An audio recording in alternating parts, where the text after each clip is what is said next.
मेरी कई वर्षों से रुद्रनाथ जाने की इच्छा थी, तो इस बार मैंने सोचा कि वहाँ की ही यात्रा की जाए।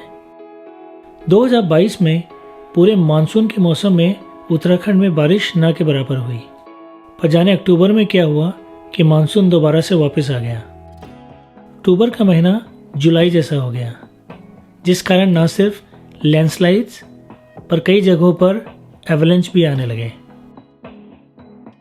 मौसम विभाग ने गंभीर चेतावनी भी जारी कर दी।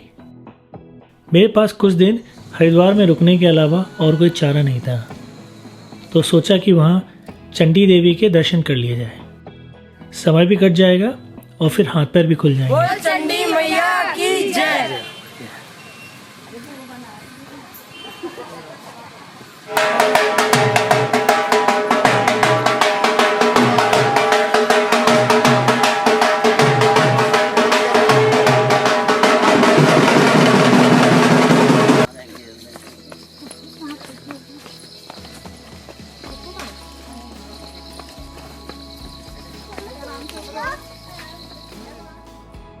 मैं हरिद्वार में 3 दिनों तक रुका रहा। चौथे दिन मेरे सब्र ने जवाब दे दिया और मैं विजय के साथ आगे पहाड़ों की तरफ निकल पड़ा।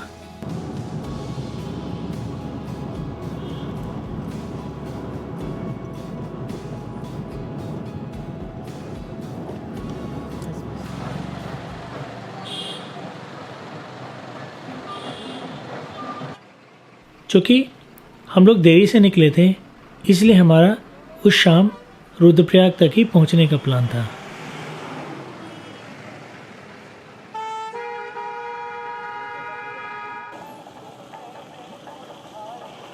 श्रीनगर तक तो हम लोग आराम से पहुंच गए, पर उसके आगे लैंडस्लाइड्स की वजह से हमें काफ़ी रुकना पड़ा।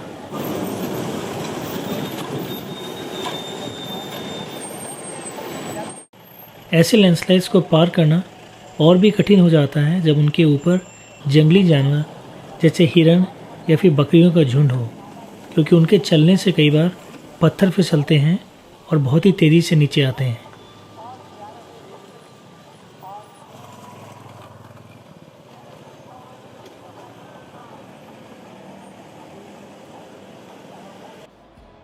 पिछली रात को हम लोग कर्णप्रयाग में रुक गए थे। हम चाहते तो देर रात में ही चमोली पहुंच सकते थे, पर बारिश बहुत अधिक हो रही थी, जिस कारण हम लोग बेवजह रिस्क नहीं लेना चाहते थे। सुबह हम लोग जल्दी निकलकर फटाफट चमोली के आगे गोपेश्वर पहुंच जाना चाहते थे। रात भर बारिश होती रही। मौसम विभाग के हिसाब से वो इस भीषण बरसात का आखिरी दिन था और अब यहाँ से मौसम के खुलने की संभावना थी।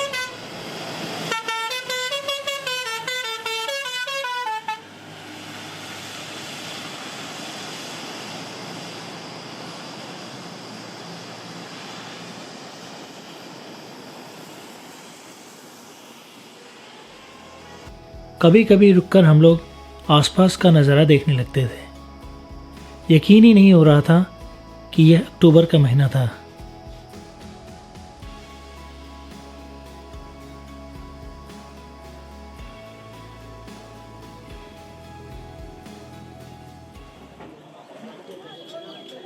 करीब 8:30 बजे तक हम लोग गोपेश्वर बस स्टैंड पहुंच गए। मनीष, जिसकी ट्रैवल कंपनी से हम लोग एक पोर्टर ले रहे थे, वो हमें वहाँ ही मिलने वाला था।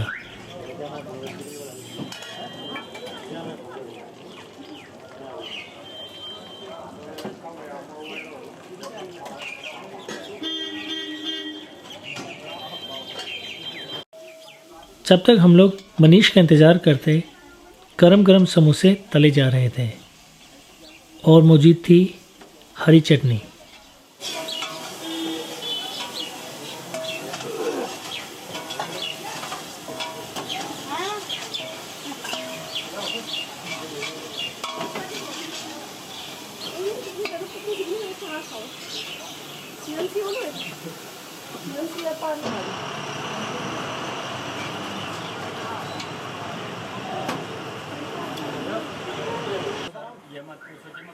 मनीष थोड़ी देर में आ गया।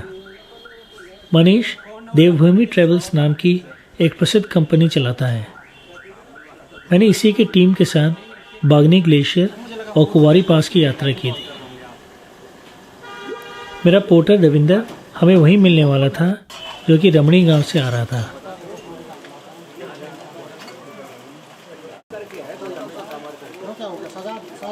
उम्मीद तो थी कि अब मौसम खुल जाएगा, पर बारिश फिर से चालू हो रही थी, जिस कारण वही हुआ जिसका मुझे डर था। नहीं जाने दे रहे पक्का ना? अच्छा। और वो अरे एक्चुअली में कुछ लोग जा रहे थे ना ऊपर, तो कहाँ सगर में उसका अमित का होटल में जगह होगी वहाँ। मनीष ने बताया कि फॉरेस्ट डिपार्टमेंट वाले उस दिन ट्रैक चालू नहीं करने दे रहे हैं, जिसका मतलब था कि हमें एक दिन वहाँ और रुकना पड़ेगा। मूड तो खराब हुआ, पर हमने सोचा कि गेट पर जाकर खुद ही जानकारी हासिल की जाए। हालांकि देवेंद्र अभी तक पहुंचा नहीं था, पर मनीष ने कहा कि जैसे ही देवेंद्र पहुंचेगा वो उसे सगर गांव भेज देगा।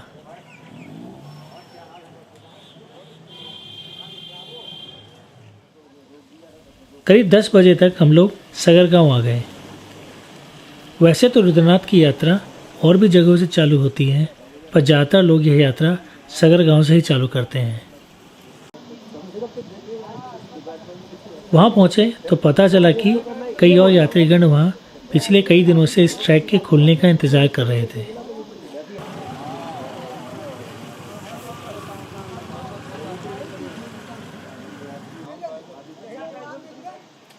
फॉरेस्ट गार्ड वहां की स्थिति देखकर यह फैसला करता है कि यात्रा चालू रखी जाए या फिर रोक दी जाए। विजय भाई साहब उस खुले हुए मौसम की दुहाई देकर उसे मनाने की कोशिश कर रहे थे कि अब ट्रैक को चालू कर दिया जाए।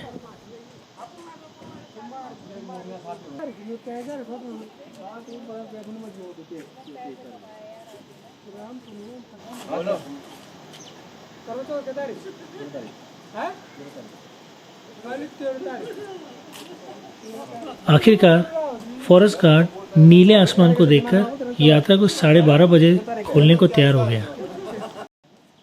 बताने की आवश्यकता नहीं है कि सभी यात्रियों में खुशी की लहर दौड़ पड़ी।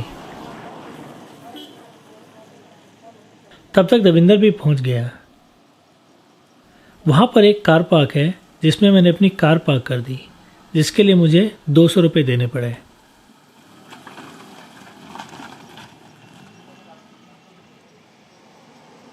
चलो सर, आ रहा है टोपी है टशन। और कोई 1:30 बजे हम लोगों ने अपनी यात्रा चालू कर दी।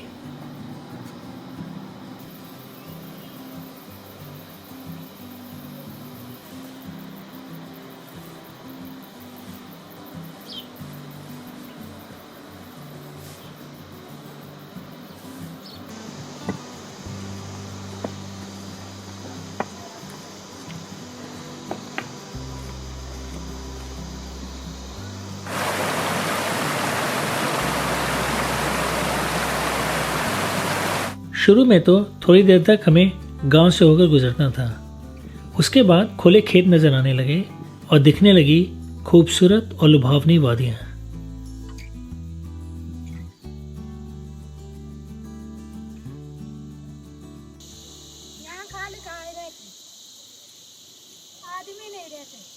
चूंकि कई दिनों के लगातार बारिश के बाद आज मौसम खुला था और अच्छी धूप निकली थी, गांव के लोग जिनके मवेशी थोड़ा ऊपर रहते हैं अपनी ज़िंदगी को दोबारा पटरी पर लाने में लगे हुए थे।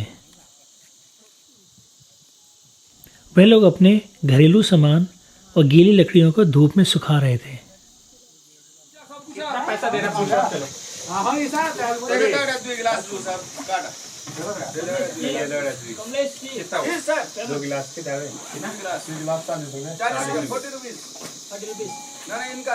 को 1 किलोमीटर के बाद एक छोटा सा कंक्रीट का बना हुआ रुकने का स्थान मिला। वहाँ और कई यात्रीगण भी मिले जो ऊपर की तरफ जा रहे थे। कुछ लोगों ने रास्ते के लिए नींबू शरबत अपने बोतलों में भर लिया।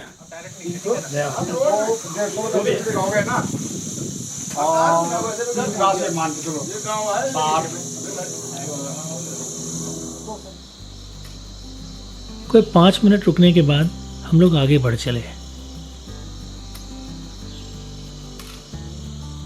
मुझे मनीष बता रहा था कि वो बम्बई चला गया कश्मीर। झिंगुर की आवाज़ हर तरफ से आ रही थी। वैसे भी दोपहर के बाद उनकी आवाज़ और भी तेज़ हो जाती है, यह हमें लगती है। दुनिया का कोई भी ट्रैक आसान नहीं है, पर जो जिस ट्रैक पे जाता है उसको सबसे मुश्किल ट्रैक बताता है। क्यों? बिल्कुल।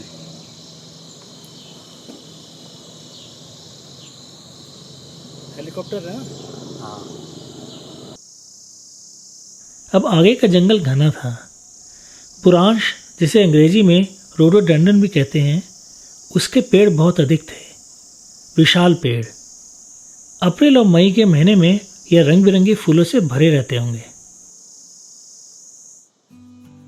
इस ट्रैक को करने का एक स्टैंडर्ड टेम्पलेट है, जिसमें लोग पहली रात पनार में रुकते हैं, दूसरी रात रुद्रनाथ में और तीसरे दिन शाम या रात तक नीचे सगर आ जाते हैं। हम लोग चूंकि देरी से निकले थे, इसलिए यह तो पक्का था कि हम लोग उस रात पनार नहीं पहुंच पाएंगे, पर रुकेंगे कहाँ यह उस वक्त तक सोचा नहीं था। पुंग बुग्याल के बारे में सुन रखा था, तो हमने सोचा कि पहले वहां पहुंचा जाए और फिर सोचेंगे कि क्या करना है।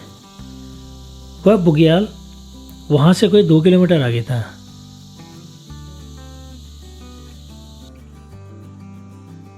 हालांकि उस वक्त बहुत तेज धूप खुली हुई थी, पर दूर में बादल अभी भी दिखाई दे रहे थे। यह खतरा था कि शाम होते होते कहीं बारिश न हो जाए।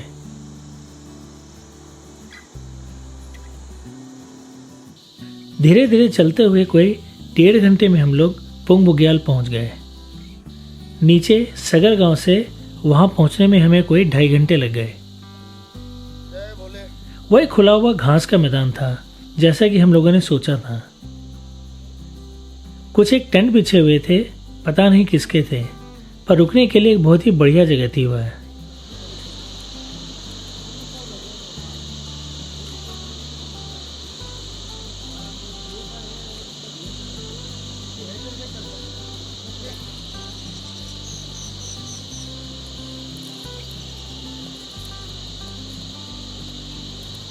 विजय वहाँ मुझसे काफ़ी पहले पहुँच गए थे। धूप भी अच्छी थी और फिर चलने से गर्मी भी आ गई थी, जिस कारण आगे के लिए उन्होंने अपने कपड़े थोड़े कम कर दिए। वहाँ एक छोटा सा ढाबा भी था, जिसमें वैसे तो खाने पीने की व्यवस्था रहती है, पर चूँकि यात्रा 3-4 दिनों से बंद थी, इसलिए उस वक्त सिर्फ चाय ही मिल रही थी।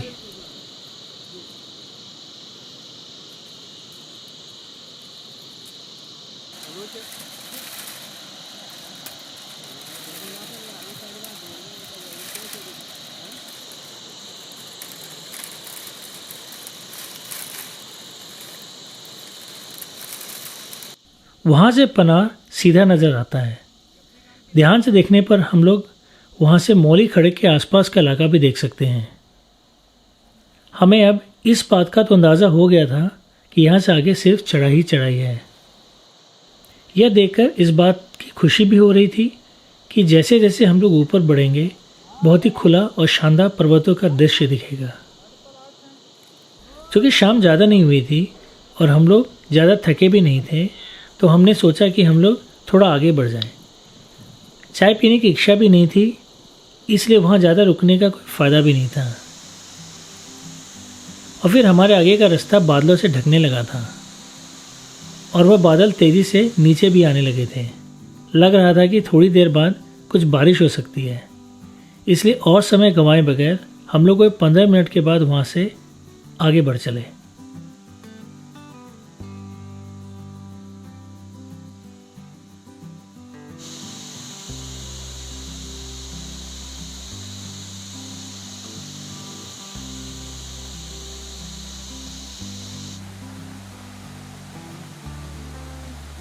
कुछ यात्रीगण वापस लौटते दिखे।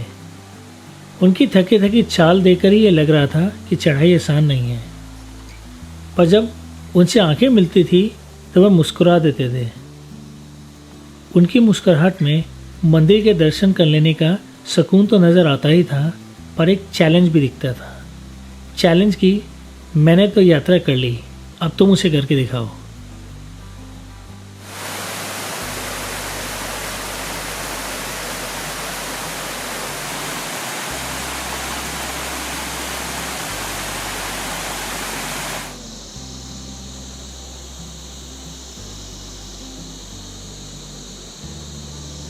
जंगल काफ़ी घना था।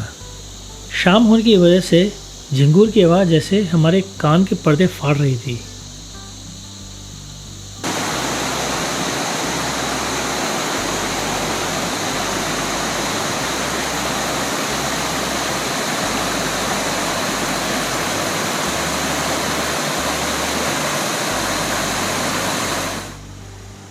नीचे पुंग बुग्याल से जो एक पानी की धारा ऊपर से नीचे आती दिखी थी, शायद वह यही नाला था। उस घने जंगल में घोड़े और खच्चरों के गले में लगी घंटियों की आवाज़ से माहौल जोशीला हो जाता था। लगता था कि रास्ते में कुछ चहल पहल तो है। नहीं तो शाम के वक्त घने जंगलों में ट्रैकिंग उतना मज़ेदार और जोशीला नहीं होता जितना सुबह के वक्त होता है। शाम में लगता है जैसे सारे पेड़ पौधे अब सोने की तैयारी कर रहे हों। माहौल काफ़ी निर्जीव सा हो जाता है।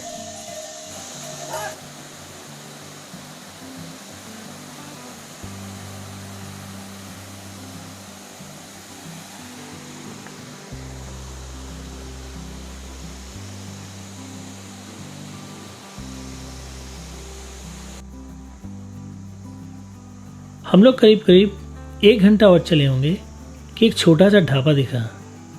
इस घने जंगल में मैंने उसकी उम्मीद नहीं की थी। अब तक थकान काफ़ी हो गई थी और हम लोग चाय के लिए भी तैयार ही थे, इसलिए वहाँ चाय पीने के लिए रुक गए।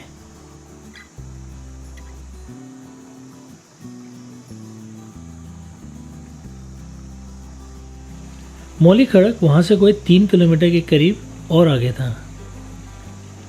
ढाबे वाले ने बताया कि करीब 1 किलोमीटर के बाद रुकने का एक और स्थान है।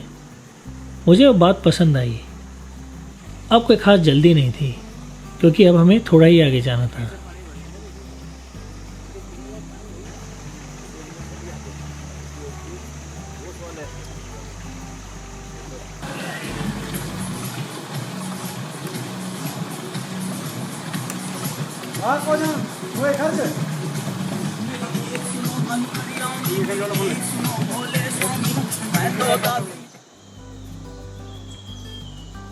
चाय पीकर हम लोग आगे बढ़ गए। आगे उम्मीद के मुताबिक एकदम खड़ी चढ़ाई थी।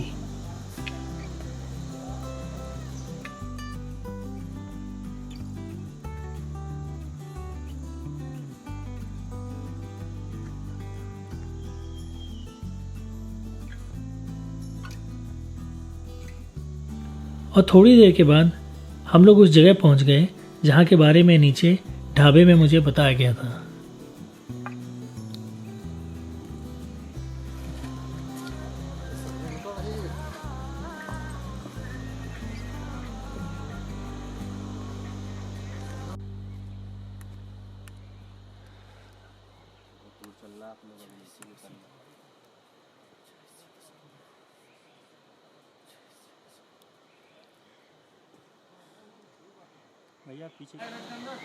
वहाँ से नीचे का व्यू बहुत साफ और खुला नज़र आ रहा था। कुछ ही घंटे पहले हमने पुंग बुग्याल से इस स्थान की तरफ देखा था और अब हम यहाँ से पुंग बुग्याल को देख रहे थे।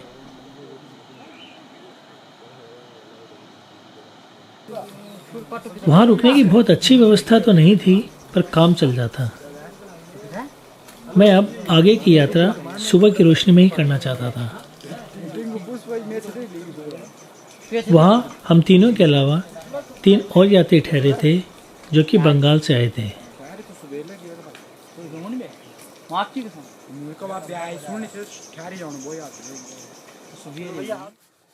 खाना बनाते वक्त हम लोगों ने आग भी सेका और खाना बनाने में मदद भी की। ज्यादा रोशनी देनी है? वहाँ थोड़ा सा वो तभी दिखता है ना चेहरा। कोई 8:30-9 बजे तक हम लोग खाना खाकर सो गए।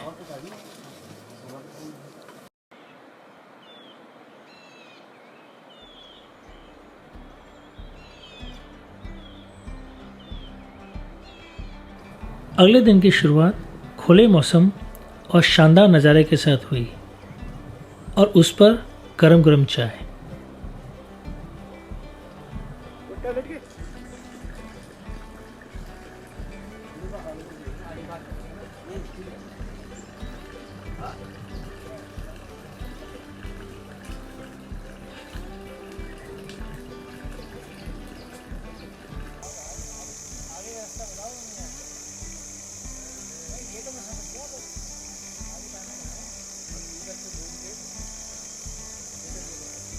कोई अगले आधे घंटे में ही हम लोग आगे चलने के लिए तैयार हो गए, क्योंकि आज हमें काफ़ी दूर जाना था। हालांकि वहाँ से आगे सिर्फ एक ही रास्ता था, फिर भी मैंने अपने कुछ डाउट्स क्लियर कर लिए। ऐसा इसलिए भी कि कोई भी पक्के तरीके से ये नहीं बताता कि किन्हीं दो स्थानों के बीच में असल दूरी कितनी है। कोई वहाँ से मौली खड़क को 1 किलोमीटर बता रहा था, कोई 2, कोई 3।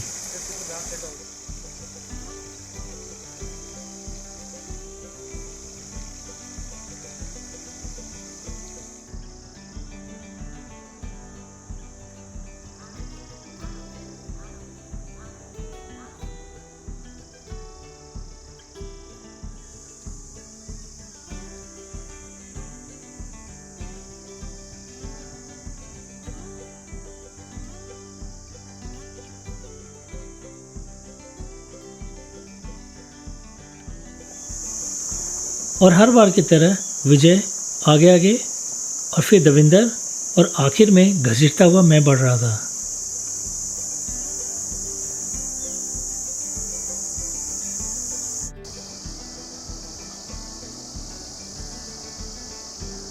जैसे जैसे ऊपर बढ़ रहे थे, एक तरफ का खुला व्यू बहुत ही लुभावना लग रहा था।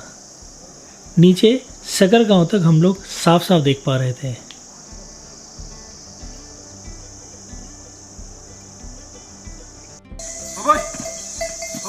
पीछे से और भी यात्री आते दिखे।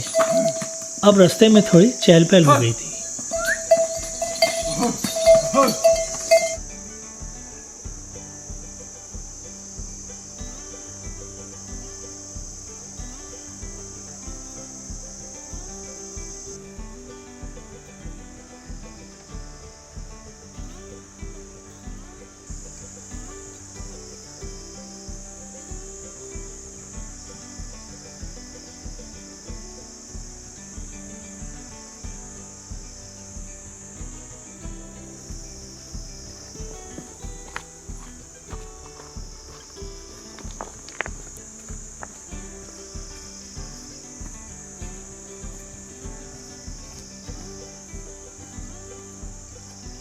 मोबाइल का सिग्नल अब तक तो आ रहा था, आगे कहाँ तक आएगा ये तो आगे चलकर ही पता चलता।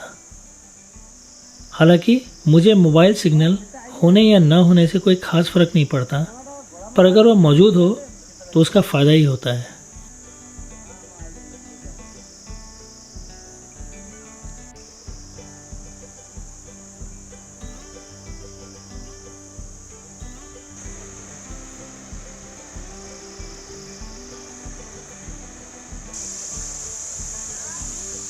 करीब 1 घंटे में हम लोग मौली खड़क पहुंच गए। अंदाजन इस जगह की ऊंचाई कोई 3000 मीटर के आसपास होगी।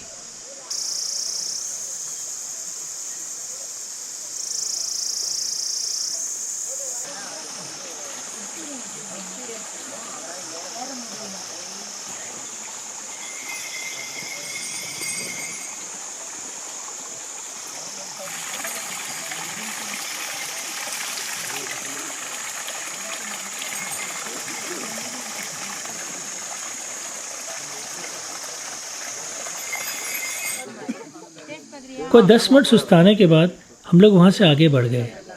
अब हमारा अगला पड़ाव ड्यूटी बुग्याल था, जो वहाँ से कोई 1.5 किलोमीटर आगे है।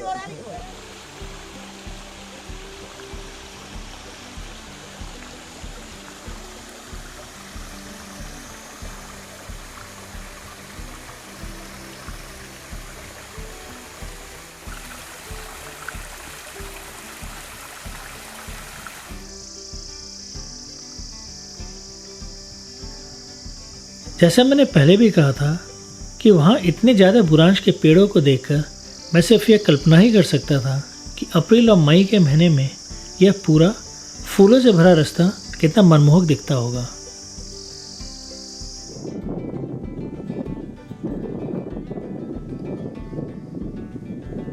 अब नीला आसमान दिखना बंद हो गया था और बादलों का खेल चालू हो चुका था। तेज तेज हवाएं चल रही थी जो अपने साथ बादलों को भी ला रही थी। यह दृश्य बहुत ही रमणीय था।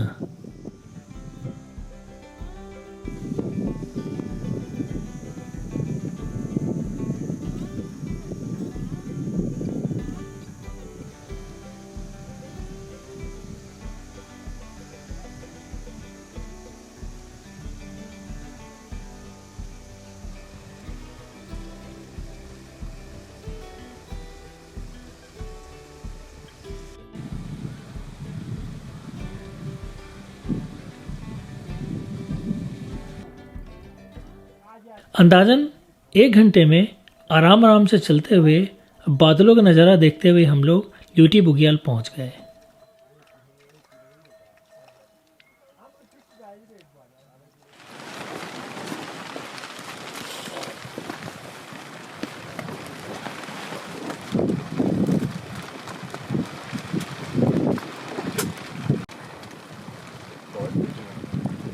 चूँकि कुछ बूंदाबांदी होने लगी थी तो हमने सोचा कि टेंट के अंदर बैठकर चाय पिया जाए। अंदर टेंट में वही लोग बैठे हुए थे जो पिछली रात को हमारे साथ नीचे रुके थे। जहाँ रहते हैं ना 40 से 45 डिग्री टेम्परेचर नॉर्मल रहता है। 50 तक तो गर्मी के टाइम छू जाता है।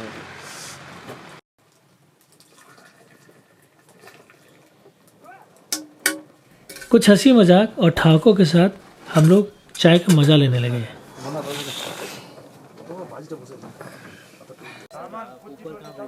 मंदिर जाना है सर, ऊपर आपको ऊपर ही भेज रहा हूँ मुझे।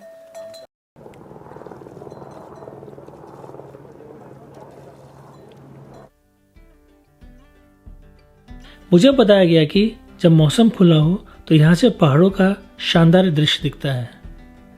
उस वक्त तो कुछ ऐसा नहीं था, मैं तो सिर्फ कल्पना ही कर सकता था, पर जो भी दिख रहा था वो बहुत खूबसूरत था।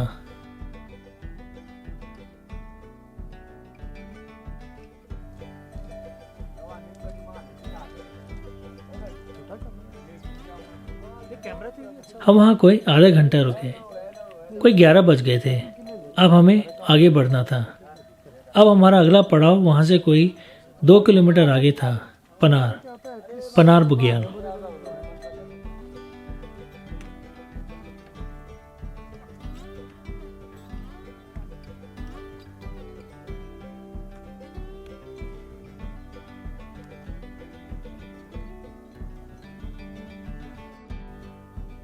कोई 1 किलोमीटर आगे बढ़ने पर हमें कुछ टेंट्स दिखे। लगा कि पनार यही है, मगर नहीं, यह तो मिनी पनार था। पनार अभी यहाँ से 1 किलोमीटर और आगे था।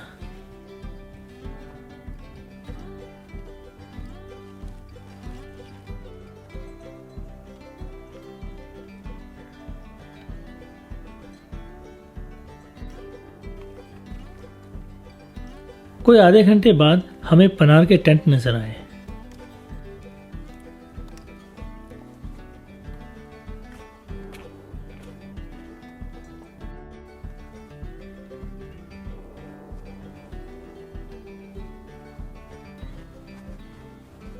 इस जगह की ऊंचाई समुद्र तल से लगभग 3500 मीटर के आसपास होगी।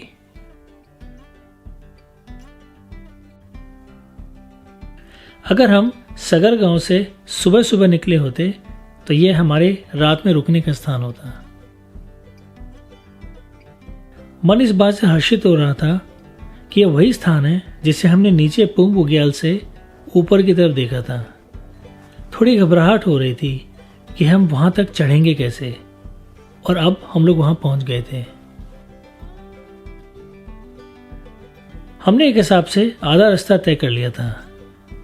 अब हमें यहाँ से पितरधार की तरफ बढ़ना था, जो कि वहां से लगभग 3.5 किलोमीटर के आसपास है। जैसे ही हम लोग ऊपर चोटी पर पहुंचे, हमें उस पहाड़ी के दूसरी तरफ का हिस्सा दिखा, और यह था पनार बुग्याल। एक बेहद फैला हुआ, अत्यंत ही खूबसूरत, हरे हरे घास से भरा हुआ पनार बुग्याल, और उसके पीछे थे बर्फ से ढके हिमालय के पर्वत, जो कि बादलों के पीछे से आग मुचली खेल रहे थे।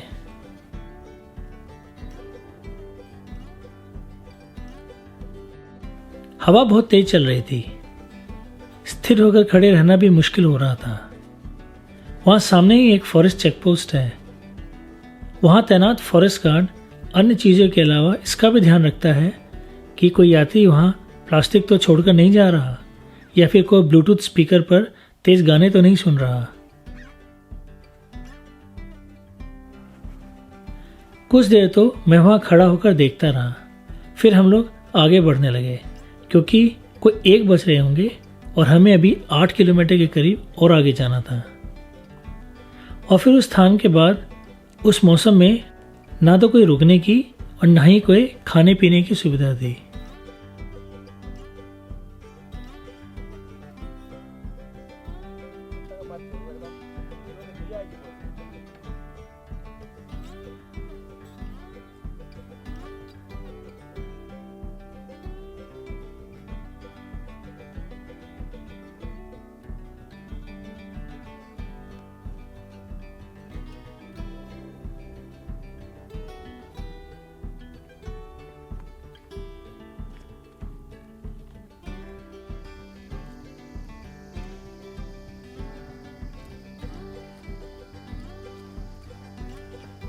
मेरा ऐसा मानना है कि अगर कोई इस 2 किलोमीटर के रास्ते को बिना 20 से 30 बार रुके पार कर ले तो वह हिमालय प्रेमी तो कतई नहीं हो सकता।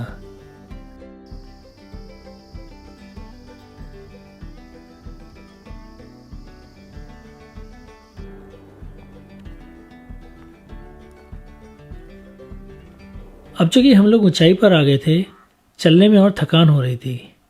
व्यू खुला था क्योंकि अब हम लोग वृक्ष रेखा ट्री लाइन के ऊपर आ गए थे, पर ऑक्सीजन की कमी के कारण हर एक पैर उठाना मुश्किल हो रहा था। पर मेरी असली परेशानी वो नहीं थी। मेरी परेशानी थी कि मैं चलता कम था और बुग्याल और उसके पीछे के पर्वतों का नज़ारा ज़्यादा देखता था, जिस कारण समय बीता जा रहा था और मौसम और ख़राब हो रहा था।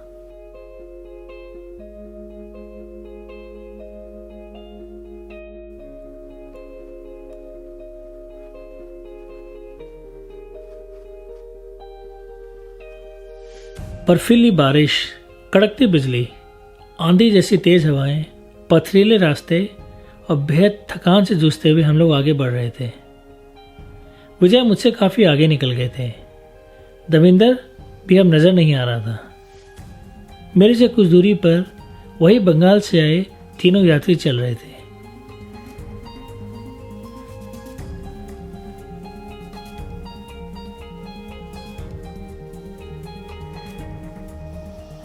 करीब 2.5 से 3 किलोमीटर के बाद रास्ता पहाड़ी की दूसरी तरफ चला गया।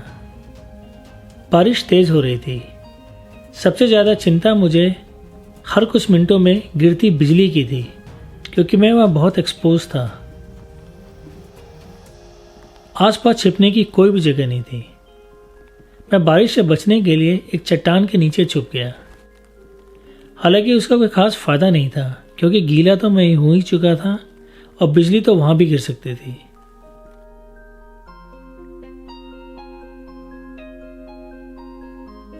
कोई आधे घंटे के बाद जब बारिश कम हुई तो मैं बाहर आया। ऊपर अभी भी मौसम खराब था, पर नीचे घाटी में धूप खिली हुई थी।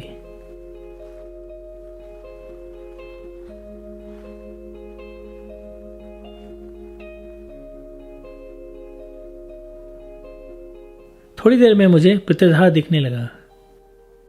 मौसम कभी खुल जाता था और फिर कुछ ही मिनटों में खराब हो जाता था।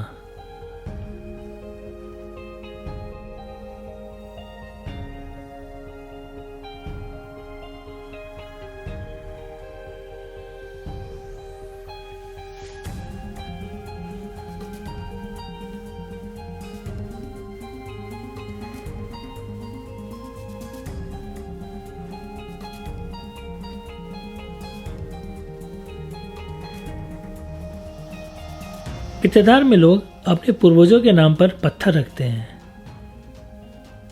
पितरधार की ऊंचाई समुद्र तल से लगभग 4000 मीटर है, करीब करीब चंद्रशिला के बराबर।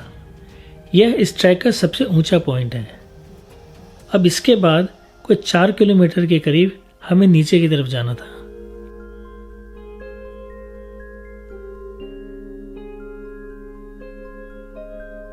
ट्रैकर्स इस स्थान को हिमालय के शानदार नज़ारों के लिए पसंद करते हैं।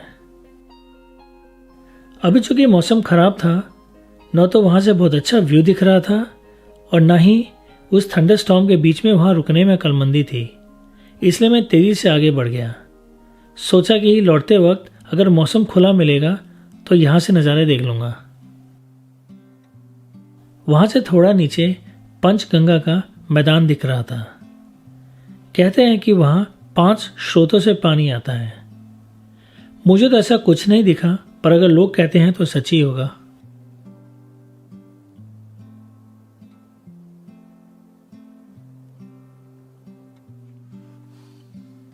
मेरे साथ साथ ही कुछ ही दूरी पर वह बंगाली यात्री भी चल रहे थे। आपस में बातचीत करते करते हम लोग आगे बढ़ रहे थे। पर एक बात तो थी, यह तो पक्का हो गया था कि मौसम खुलने के बाद यह जगह दिखेगी बहुत ही शानदार। बस एक उम्मीद थी, और फिर उम्मीद पर ही तो दुनिया कायम है।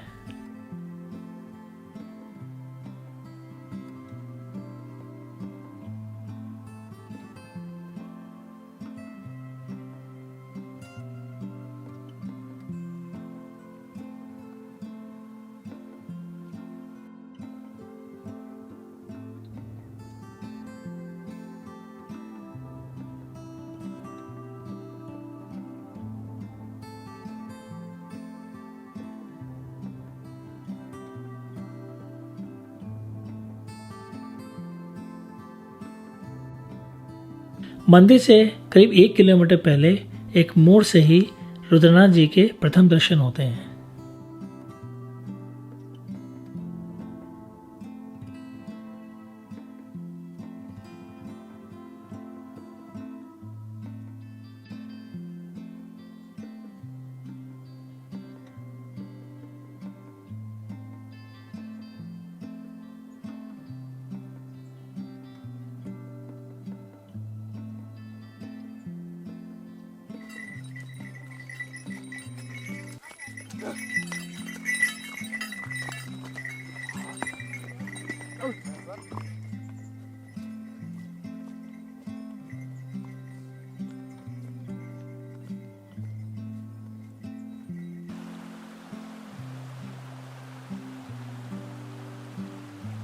कई दिनों की बारिश ने रास्ते तक को कीचड़ से भर दिया था।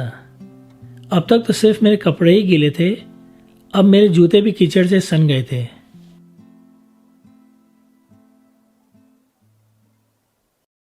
मैं कोई 5 बजे तक रुद्रनाथ जी के स्थान पर पहुंच गया। सबसे पहले मुझे दविंदर और विजय को ढूंढना था, पर जब तक मैं यह पता लगा पाता कि वो लोग कहाँ रुके हैं, फिर से ओले पड़ने लगे। खैर, वह लोग बाद में मुझे मिल गए। अगली सुबह की शुरुआत साफ मौसम के साथ हुई। बादल तो थे, पर इधर उधर से धूप भी निकल आती थी।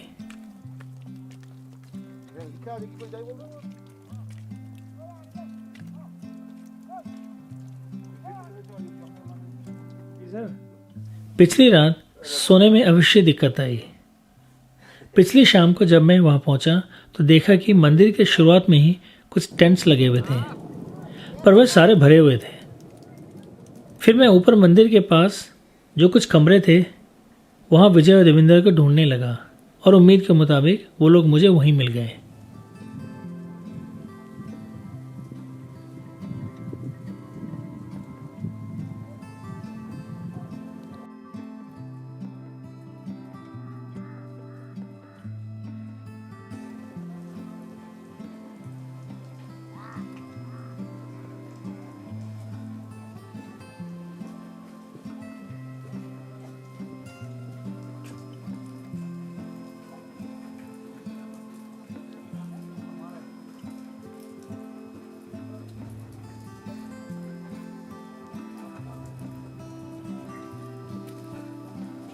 हमारे कमरे से कोई 30 मीटर के आसपास ही मंदिर था। बीच में कुछ और कमरे थे, फिर पंडित जी का कमरा और फिर मंदिर। बाईं तरफ पांडव मंदिर है, हर एक भाई के लिए एक एक मंदिर, और फिर वन देवी का मंदिर, और फिर रुद्रनाथ मंदिर। वहां जाकर मैं पिछली रात की सारी तकलीफें भूल गया, और वहां से नज़ारा ऐसा जिसको मैं शब्दों में बयान नहीं कर सकता। और फिर चालू हुआ मेरा पसंदीदा काम, दूर से बर्फ से ढके हिमालय की चोटियों को पहचानना।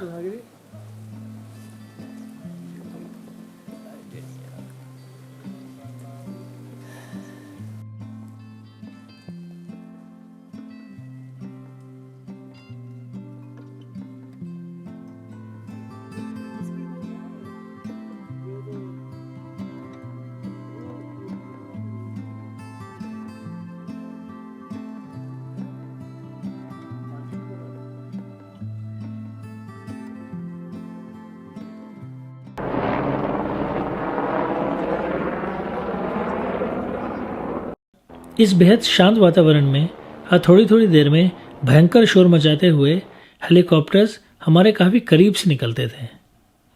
मुझे बताया गया कि यह पंच केदार की हवाई यात्रा कराने वाले हेलीकॉप्टर्स हैं।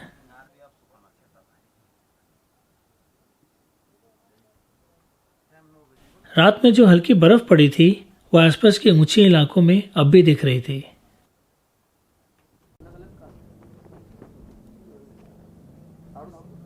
अब सुबह की आरती की तैयारी होने लगी थी।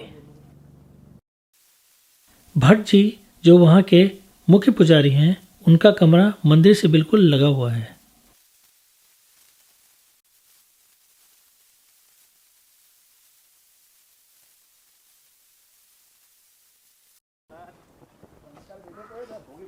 उज्जैन के महाकाल मंदिर के पुजारियों की एक टीम आई हुई थी, तो उनसे भी मुलाकात हो गई।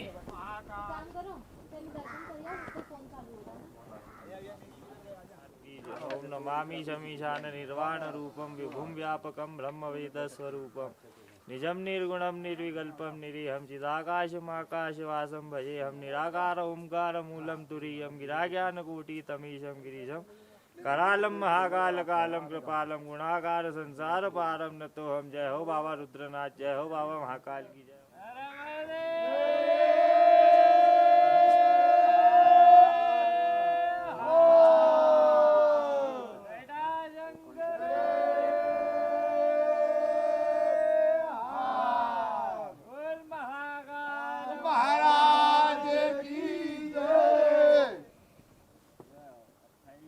और फिर चालू हुई सुबह की आरती।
आरती के बाद उज्जैन के सभी पंडित तस्वीरें खिंचवाने में लग गए, क्योंकि उन्हें यहाँ से अब बद्रीनाथ धाम के लिए निकलना था। तो मैंने झट उनसे एक प्रश्न पूछ लिया। आजकल जो है ये चलन चल गया है कि शिव शिव शिव शिव शिव ही सब कुछ है। टीवी सीरियल्स में तो ऐसे दिखाते हैं। ऐसा कुछ भी विष्णु नहीं, विष्णु जी सबको तो साइड ही कर दिया है। ऐसा कुछ अब भी क्या नहीं कहना है उसके बारे में? है, ऐसा कुछ भी नहीं है। नर और नारायण से ही जीवन चलता है। अगर नर भगवान शिव है तो नारायण भी भगवान विष्णु है। ठीक है, भगवान नारायण जीवन के पालनहार है, सृष्टि के रचयिता पालनहार है, चलाते भगवान। शिव है, सृष्टि को पुनः प्रदान करते हैं अपना जीवन, हर मनुष्य को जीवन प्रदान करते हैं भगवान नारायण। साथ में शिव, और शिव जो संसार है भगवान महाकाल, रुद्रनाथ, केदारनाथ, बर्फानी, जितने भी आदि अनाथ भगवान शिव है, सभी पूजनीय भगवान। नारायण उसी प्रकार उतने पूजनीय, इतने शिव पूजनीय है भगवान। जय श्री महाकाल, जय हो बाबा रुद्रनाथ भगवान।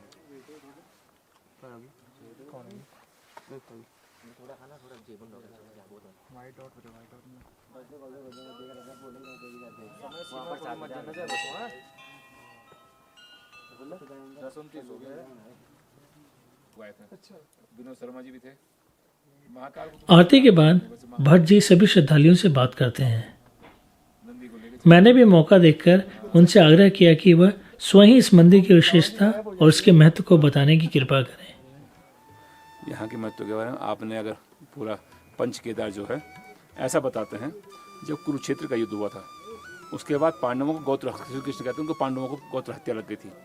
गोत्र हत्या लगने के बाद पांडव, श्री कृष्ण कहते हैं उनको आपको गोत्र हत्या से मुक्ति का साधन सिर्फ शिव ही दे सकते हैं। ऐसा बताते हैं कुरुक्षेत्र खत्म होने के बाद पांडव इस हिमालय में आए और जो ये पंच केदार है पूरा, ऐसा बताते हैं भगवान शिव ने सशरीर उनको दर्शन नहीं दिए थे। उस शिव की खोज में इस देवभूमि में आए और केदारनाथ में ऐसा बताते हैं भगवान शिव के पृष्ठभाग के दर्शन पांडवों किए थे। और उसके बाद चलते चलते मध्य महेश्वर में आके मध्य महेश्वर में नाभि के दर्शन करते हैं और तुंगनाथ में आके भुजाओं के दर्शन होते हैं पांडवों को। ये जो पंच केदार पूरा है और पूरे भारत विश्व के अंदर अगर आप देखेंगे भगवान शिव के मुख्य दर्शन अगर आप देखेंगे यहाँ पे आपको साक्षात मुख्य दर्शन है जो कि एक आनंद रूप में है। और पांचवा केदार जो है कल्पेश्वर जहाँ पे जटाएं हैं। ऐसा बताते हैं जो ये पूरा हिमालय जो रुद्र हिमालय जो पूरा है ये रुद्र हिमालय के साथ साथ पूरे 22,000 ऋषियों की तपस्थली है। और यहाँ ऋषि देवताओं के साथ ऋषि तो तप कर ही रहे हैं। और एक हमारे केदारखंड में लिखा गया है कि भगवान कह रहे हैं यहाँ पे शिव और विष्णु के रूप में मैं एक साथ दिखता हूँ। आप यहाँ विष्णु और शिव में भेद नहीं कर सकते हैं, ऐसा केदारखंड में लिखा गया है। और बाकी जो इसकी महत्व है पंच केदारों में चतुर्थ केदार है और भगवान शिव के मुख्य दर्शन। भाई आपने गलती की। मैंने उनसे पंच केदार से जुड़े कुछ उलझनों के बारे में प्रश्न किया जो कि मेरे मन में अक्सर आते हैं, पर उनका कोई सटीक उत्तर नहीं मिलता। दोषी सिर्फ रावण था, पर लेकिन निर्दोष लोग मारे गए। पांडवों से भी ये लगता है कि उन्होंने जो कुरुक्षेत्र में किया होगा सारे दोषी नहीं थे, लोग जो मारे गए उसका तो प्रायश्चित चाहिए था ना। पर उन्हें तो युद्ध करने के लिए साक्षात विष्णु। इतनी ठंडी हवाएं चल रही थी कि मेरे मुंह से शब्द भी ढंग से नहीं निकल पा रहे थे। आप ये लगाइए अगर हमारे बहुत सारे हैं पंडित जी। हमारी गपशप चलती रही। एक मधमेश्वर जो है उसके ऊपर उसी के वही है, वही ये है, वाला है। वही है। ये यहाँ से वहाँ से। अच्छा, एक और में- जो यहाँ हमारा ये है ना ऊपर लाल माटी, इसमें इतने ब्रह्म कमल है, इतने ब्रह्म कमल है। ऐसा काफी लोग पहले से ही जानते हैं कि भट्ट जी एक प्रोफेशनल फोटोग्राफर रह चुके हैं, जिस कारण वो कैमरों के बारे में ना सिर्फ अच्छी जानकारी रखते हैं बल्कि उनके बारे में बात करना भी काफी पसंद करते हैं।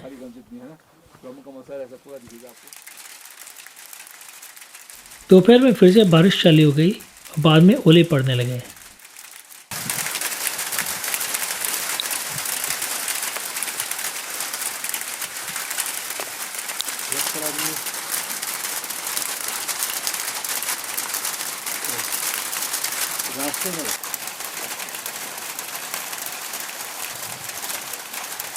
हम लोग कमरे में वापस आ गए।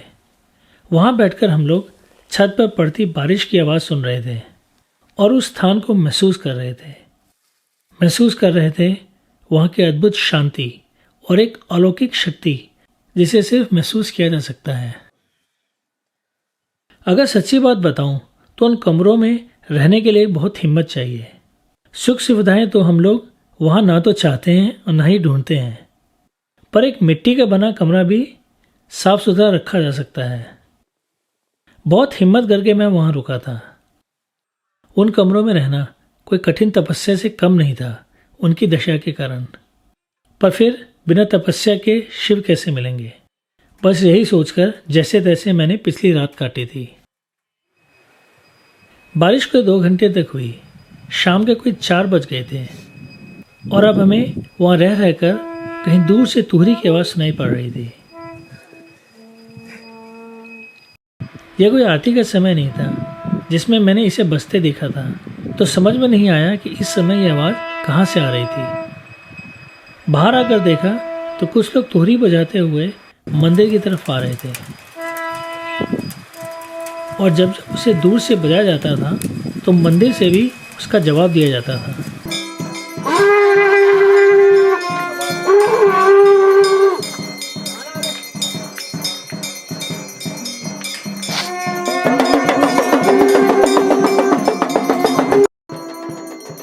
पंडित जी और वहाँ पर मौजूद ज़्यादातर लोग पूजा की सामग्री लेकर वहाँ इंतज़ार कर रहे थे।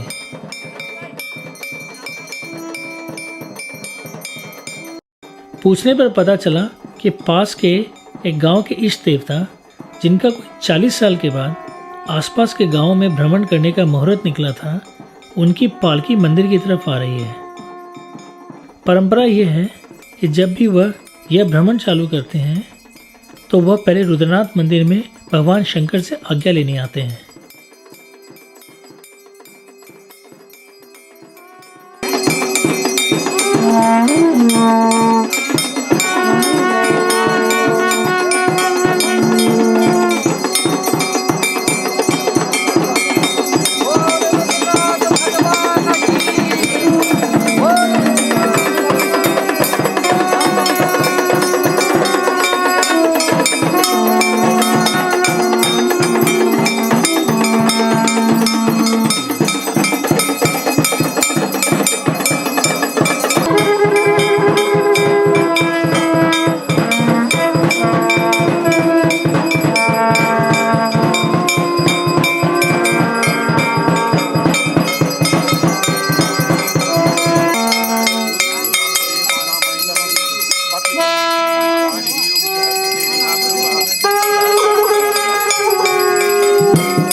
इष्ट देवता के जाने के बाद करीब 6 बजे आरती हुई।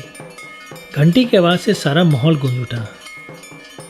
इस ऊंचाई पर इस आरती का हिस्सा बनने में जो आनंद आता है उसे सिर्फ वहाँ जाकर ही महसूस किया जा सकता है।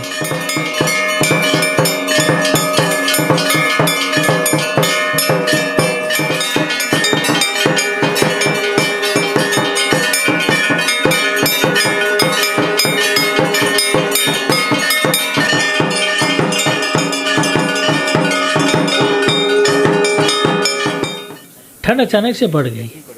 ऐसे में आग के बगल में बैठकर खाने का मज़ा ही कुछ और होता है। और फिर खा पीकर हम लोग कमरे में आकर सो गए।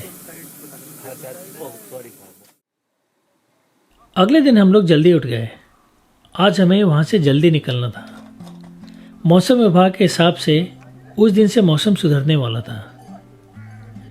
और क्या चटक सुबह थी, एकदम खुला मौसम, बेहद कड़ाके की ठंड, पर हिमालय का दृश्य जो हमेशा दिमाग में अपनी छाप छोड़ दे। द्रोणागिरी, कालंका, नंदा देवी और त्रिशूल जैसे पर्वत शिखर हमारे सामने थे।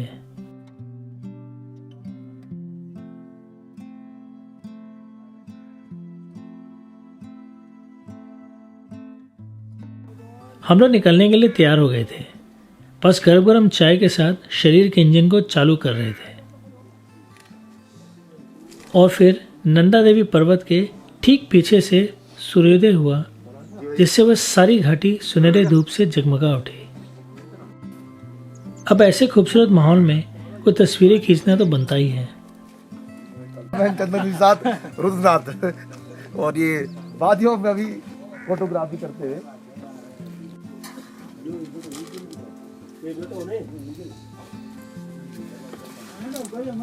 सबसे ज्यादा कल थी ठंड, बाप रे भाई, इस साल की सबसे टॉप। जाते जाते ही पड़ी सबसे ज्यादा।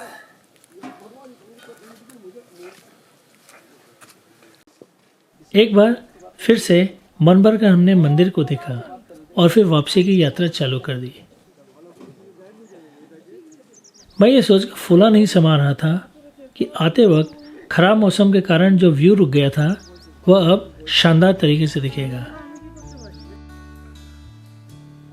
वही रास्ता इस खुले और साफ मौसम में अलग सा दिख रहा था।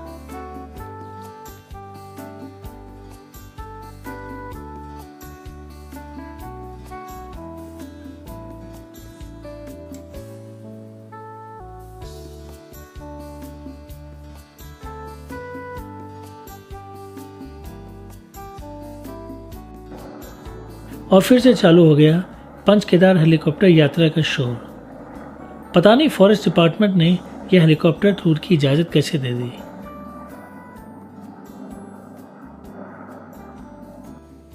और फिर इस ट्रिप में आखिरी बार हमने मंदिर के दर्शन किए। इसके बाद इस मंदिर के दर्शन इस पूरे रूट में और कहीं से नहीं होते।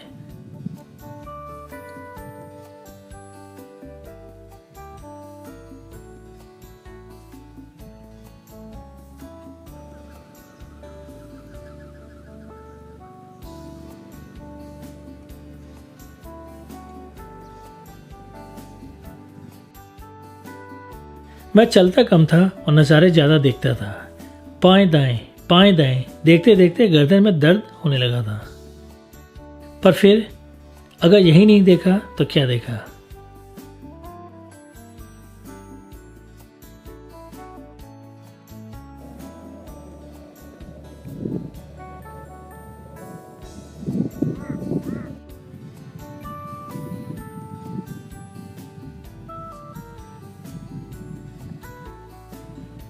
ऊपर पिद्धा नजर आ रहा था। वहां से शानदार नज़ारे की उम्मीद में जैसे मेरे पैर में रॉकेट लग गए थे।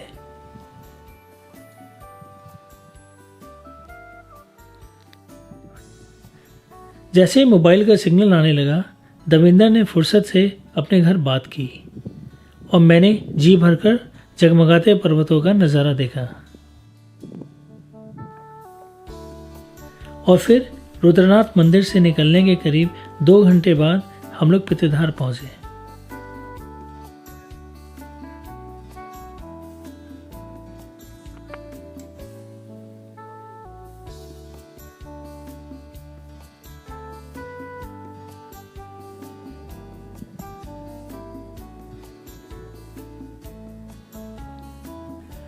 विजय मुझसे काफ़ी पहले पहुंच चुके थे, फिर देवेंद्र पहुंचा और फिर हमेशा की तरह आखिर में मैं।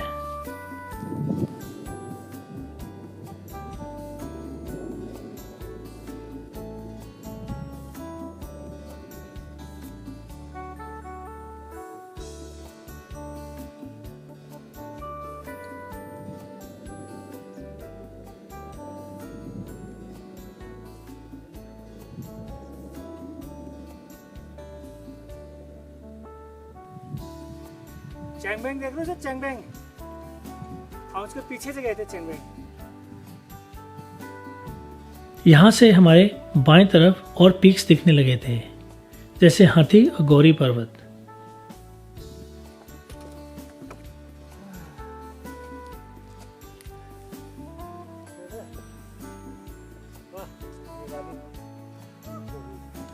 पितेदार का व्यू चंद्रशिला के टक्कर का है, शायद उससे भी बढ़िया। पहाड़ों में एक बात बहुत हैरान करने वाली होती है, वहाँ के ज़्यादातर लोकल लोग भी पहाड़ों को सही तरीके से नहीं पहचानते हैं, किसी भी पीक को कुछ भी बता देते हैं। मैं यहाँ से पीक्स के नाम बताता हूँ।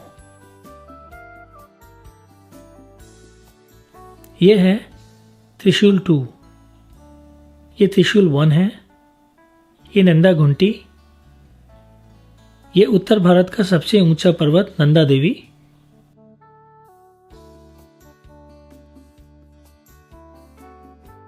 ऋषिकोट, हनुमान पर्वत, ये कालंगा और चैंगबैंग है, और ये है द्रोणागिरी जिसे दूनागिरी भी कहते हैं। ये हरदोल, त्रिशूली, गरुड़, ये लंपक 1 और 2,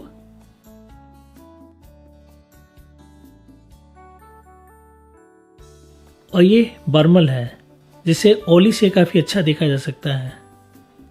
ये हाथी पर्वत और ये गौरी पर्वत जिसे लोग घोड़ी पर्वत भी कहते हैं।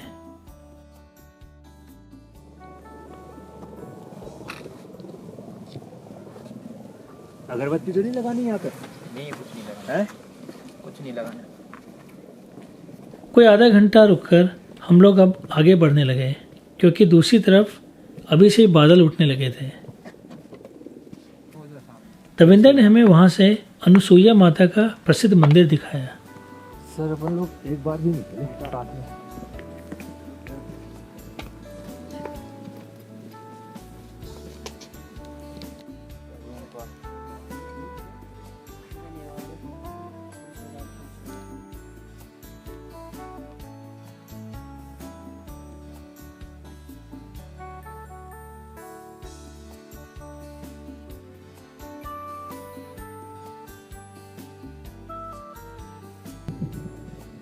को 1 घंटे बाद पहले की तरह ही रुक रुक कर नज़ारों का आनंद लेता हुआ मैं पनार पहुंच गया।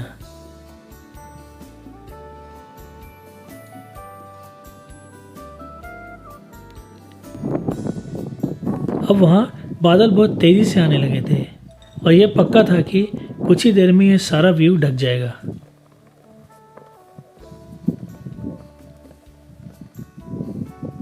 और फिर हम लोग पहाड़ी की दूसरी तरफ आ गए। पनार कैंप तो बादलों से ढकने भी लगा था।